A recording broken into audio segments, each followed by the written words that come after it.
Hey guys, welcome back. In this video we're going to talk about the new Dlog color profile update that DJI did with a firmware update about 3 weeks ago, I think. For those of you that are new flying the Phantom 4 Pro and you're wondering about Dlog and have questions about it and wonder why it's so flat and looks so poor on the screen, Dlog is purposefully flat because Dlog is for people who intend to do post-color work. Flat is good because it protects the footage from crushing the blacks or blowing out the whites, you know, when the image is exposed with too much contrast. So shooting in a very flat profile like Dlog gives you a little bit more wiggle room in post and protects the footage from being, like I said, blown out or with the blacks crushed. So that's the whole reason why you'd want to use Dlog. A couple of tips that I've learned in the last couple of weeks with testing the Dlog. DJI has also been listening to us when we talk about how difficult it is to see on your mobile device when you're shooting in Dlog because the profile is so flat. If you'll look in the top right-hand corner of the DJI Go 4 app, you'll notice a new little icon square. This square is for screen view only. If you tap that when in Dlog, only in Dlog mode, it will immediately put more contrast into the image on your mobile device. Keep in mind that this does not change the color of the footage being shot. It's still being shot in a very flat Dlog profile, but this is kind of a tool that helps us see better when we're out in the field, especially in bright sunlight, when it's so difficult to see the image on screen when it's shot in Dlog because it's so flat. This gives a little boost, a little pump to the contrast, so that's something to keep in mind. The other little tip I wanted to give you guys, there's nothing worse than when you have a shot and your gimbal is off level, you know, when you're flying in the sky and your horizon line is off level. So normally we have to go through the app to the gimbal settings and adjust that gimbal roll, bring that up on the camera. If you take your controller and the C2 button underneath on the bottom of the controller and you hold that button in, you'll notice that your gimbal will all of a sudden go flat and level and kind of level off. Then take the right hand wheel on top and scroll left and right, and that will actually give you a live gimbal roll correction while you're flying. That way you don't have to go through the app and find that setting, bring that up on the screen. So again, you just press and hold the C2 button on the bottom of the controller and then use the wheel on the top right hand side to adjust that gimbal roll. That's a great time-saving trick.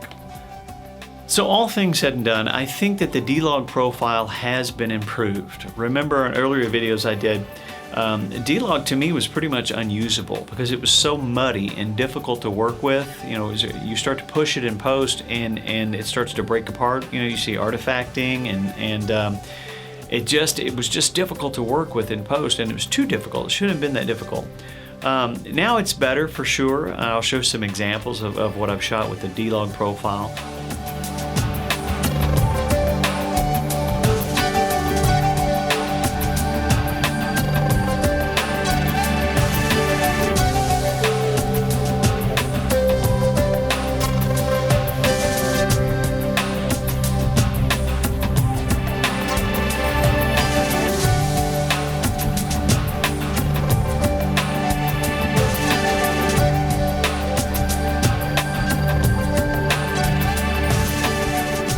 The only caveat to the Dlog profile is now DJI has locked in the ISO at 500, so don't panic. If you're shooting in Dlog and all of a sudden you can't change your ISO, that's on purpose. They did that on purpose.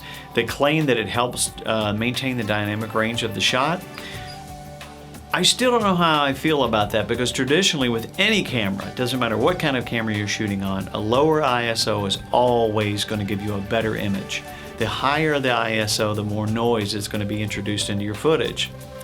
The reason you'd want to up your ISO is to get a proper exposure. If it's darker outside in the shooting environment you're in, you'd want to bump your ISO up to help bring in more light, you know, expose the image better. But the trade-off is that you get more noise introduced into your footage. So I'm still not 100% certain why DJI did this because I don't see significant differences in the dynamic range, but like I said, it is better. Now all that being said, I still feel like Cine is the best profile to use on the Phantom 4 Pro, for me personally. And you guys comment below, please, and let me know what your findings are. But Cine-like, still, I'm able to achieve everything I need to. It still gives me enough wiggle room in post. You know, it protects the whites, it protects the darks. And I don't have any issues with it, and I think it's still a little bit easier to work with in post. So tell me what your guys' opinion is. What profile do you use? What do you prefer and why? Well, that's all I've got. If you're new, please subscribe and give me a like if you don't mind. And hopefully I'll talk to you guys very soon. Thanks, and have a great day.